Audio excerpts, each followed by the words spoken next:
10 physics question number 26 ये हम आपको सिखाएंगे। इससे जितने भी पीछे के हैं वो क्वेश्चन हमने आपको सिखा दिए। अब बारी 26 के है, वो 26 में आपको सिखाएंगे। तो सवाल पढ़ने से पहले हम आपको कुछ बातें बता रहे हैं, वो बातें आप ध्यान से सुनना, ठीक है। जैसे जब भी प्रश्न आए, इस प्रश्न में अगर विद्युत धारा लिख के है, धारा लिख के है, तब आपको I बराबर लिखना है। विभवांतर लिख के है, वोल्ट लिख के है, तब V बराबर लिखना है। सामर्थ्य लिख के है तो P बराबर लिखना है। शक्ति लिख के है तो P बराबर लिखना है। वाट लिख के है तो P बराबर लिखना है। चलिएगा क्वेश्चन पढ़ते हैं और देखते हैं क्या क्या दे रखा है। एक विद्युत ऊष्मक में वोल्ट विभवांतर, तो देखो क्वेश्चन नंबर डालो, प्रश्न नंबर डालो, जो प्रश्न नंबर आपका हो। हमारा 26 प्रश्न नंबर है, वो डाल लिया हमने। और जब भी वोल्ट लिख के आए तब आपको किससे लिखना है? V बराबर। कोई दिक्कत? वोल्ट लिख के आए, विभवांतर लिखा है तो आपको V बराबर लिखना है।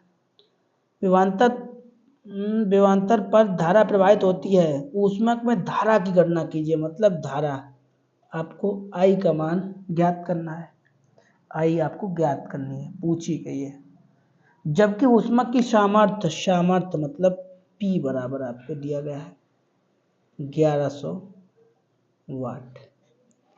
आपको I निकालने हैं। अब आप सूत्र बताइए जिससे हमारा I निकला है, तो सुनिएगा।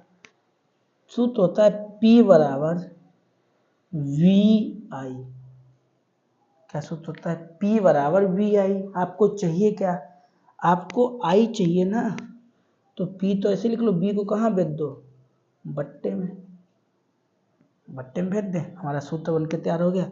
अगर इसी सूत्र को हम ऐसे लिख लें तो कोई दिक्कत? कोई दिक्कत नहीं। P का मान कितना है? 1100। V का मान कितना है? कोई दिक्कत? यहाँ तक कोई दिक्कत हो सकती है आपको? कोई दिक्कत नहीं। अच्छा, नहीं दिक्कत है, बस काट पीट लीजिएगा। जब आप काट पीट लेंगे तब आपका आंसर आ जाएगा। जैसे देखो, 0 से 0 गया, क्या बचा? यही तो बचा। अब इसे काटिएगा आप। कैसे काटोगे? देखो, 11 से काट दो। 11 दूनी 22 और 11 एकम 11। ठीक है, नहीं समझे? देखो कैसे काटा हमने। 11 दूनी 22 और 11 एकम 11। एक बचा, 0 उतार लिया ये, तो यहाँ पे कितना हो जाएगा? 10। तो कितना आया? 10/2। दोबारा देखो, 11 दूनी 22 होता है। मान लो 0 नहीं है, छुपा लो। 11 एकम 11 और 0 ये उतार दो। अच्छा, भाग दो, 2 एकम 2, 2 पंचे 10। I का मान कितना आ गया? 5।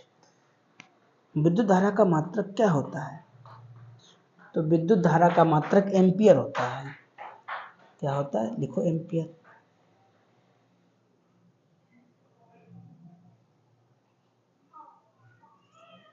इस कदर आपका आंसर आ गया।